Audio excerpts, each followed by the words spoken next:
Welcome, Pisces, your in-depth weekly astrology overview and zodiac forecast for week commencing the 11th of May for the ascendant, the sun, or the moon. Going to share with you the big themes of the week ahead. First of all, then on screen, the event chart on Monday, always influential as a backdrop. I'll then go through each of the influences frame by frame to give you a clear picture of what's upcoming in terms of energy, work, relationships, and finance. Your words and ideas can be super animated this week and can really capture another person's imagination. It could be creatively, it could be romantically, it could be just in terms of socializing, but it can be one of the brightest weeks for some while.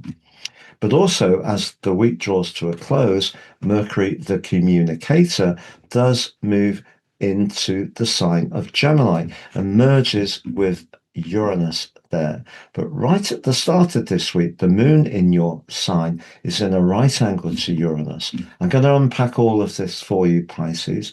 On the screen now, your event chart. And there's your moon. It moved into your sign late on Sunday night.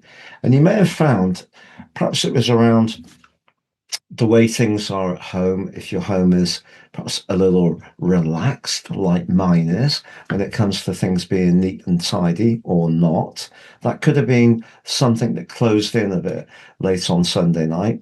Or maybe it's around a close emotional relationship where you thought someone's too changeable, not very tuned in to what you need, and it may be someone in your family.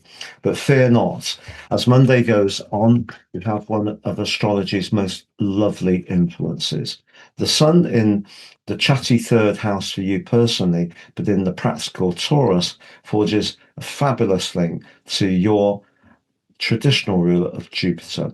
Now, that fifth house energy can be lucky in terms of social, romantic, or speculative strands right through to the end of June. But this link between the sun just gives you more conviction about whatever you're thinking about, or even whatever you're doing in a more active way. But the sun in a sextile to Jupiter can be innately lucky. Jupiter in Cancer is exalted, but it is asking us all to be in touch with how things feel. So, where you can be joyful and it feels right, convey that message to other people who are responsive. If you're chatting to someone this week who's great fun to be with, very stimulating, perhaps you can exchange ideas. You might not always agree, but the buzz between you can be palpable. So, this can be exceptionally positive as far as work, ideas, your own business, your creativity, or around your love life. But also, not only do we have the uplift of Jupiter's belief and confidence, we also have Mercury, the planet of communication, in the third house. So in Taurus, Mercury's focused on the detail around practicalities, particularly everyday money. But the third house brings a kind of Gemini echo, so it can be quite quick-witted. And as the week goes on, Mercury links in a sextile to Jupiter too. Now, that can also be extremely lucky. So, if you're discussing anything this week where your flair can be showcased, that's where I feel that there just seems to be more receptive energy coming to you, which could really lift you and spur you on. Now, on Wednesday, we have a Mercury cazimi where the sun and the moon, the sun and Mercury, sorry, are utterly unified.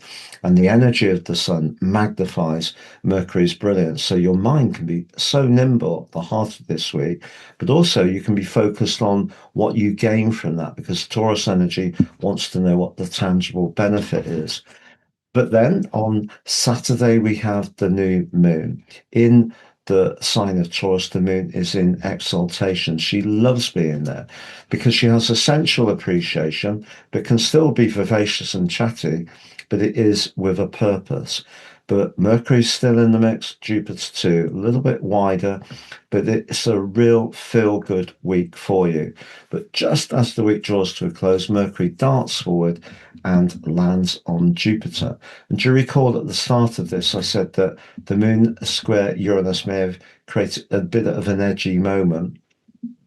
Well, if you do need to tell someone how you feel, the chances are by the end of this week you will do it, but you can also do it perhaps in a humorous or imaginative way, or even completely surprise them if they're not expecting your response.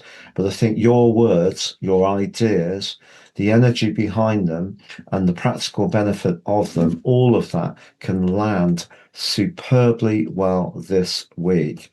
Now, what about everyday finance? Because Saturn's going to be in that second house over the next couple of years, which can create limitation. But the part of fortune is sat on your modern aquatic ruler, Neptune, at the start of this week, suggesting do have faith in your imaginative ideas. And then Mars, which is very much a go-getter and wants it now in the second house, that's not going to take a backward step if you see opportunities. And by the end of this week, that's linking very well with Venus. Now, Venus in Gemini can be very vivacious, sparkling, and personable, but in the fourth house, again, you're looking for an emotional dimension. But if you are wanting to perhaps sell some items from your home that you no longer use, that's a great way to recover some money. Or is there a home-based hobby you've got that you convert into something that's more substantive? I'm going to summarize those four areas for you now of energy, work, relationships, and finance. Now, if you've yet to watch your Uranus Cazimi 78-year, 1 year forecast, so it's the first time in Gemini there's been a Uranus Cazimi, that video, please see that on the screen. If you've yet to watch your monthly forecast for May, that's on the screen as well. You can now buy your personal horoscopes and get 3 for the price of 1. So that's 3 for 1. The one you pay for is your life roadmap report, which helps us to understand the patterns that have played out in our lives so far, get a more intimate understanding of them, and work with those energies future forwards in a more effective way.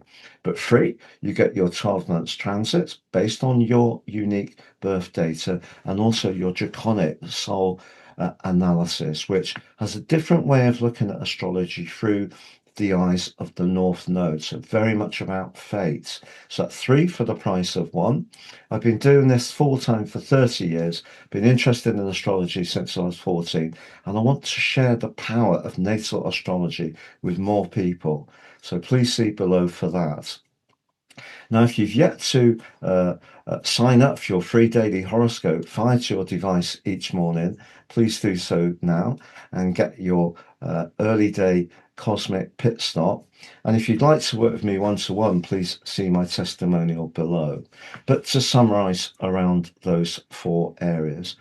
So as far as energy is concerned, right at the very start of the week, with the moon in your sign, amplifying your sensitivity in that clash with Uranus, something could make you just briefly a bit agitated. But generally, Mars in the sign of Aries is at home, and that's really good. So as long as you're not eating things that are not great, like too much sugar, which is my thing, I think your energy can be pretty good this week. And because I feel that you're very much a person who flows, and therefore, if the ideas that you're sharing or the enthusiasm or even the soul purpose circulates back to you, it's just going to give you more and more energy. So I think energy can be very, very strong this week. And when it comes to your work, if you do work in an environment where you have to be very productive around ideas, I think there's rarely going to be a week when you sparkle as well as this. When it comes to your finances, I think Mars being in the second house, linking to the planet of money towards the end of this week, does encourage you to be proactive, to think about how can you use those talents and hobbies, or those items you no longer use, how can you free that up to bring in more money? So that can be productive. And then finally, relationships. Well, Jupiter in your fifth house can be very romantic.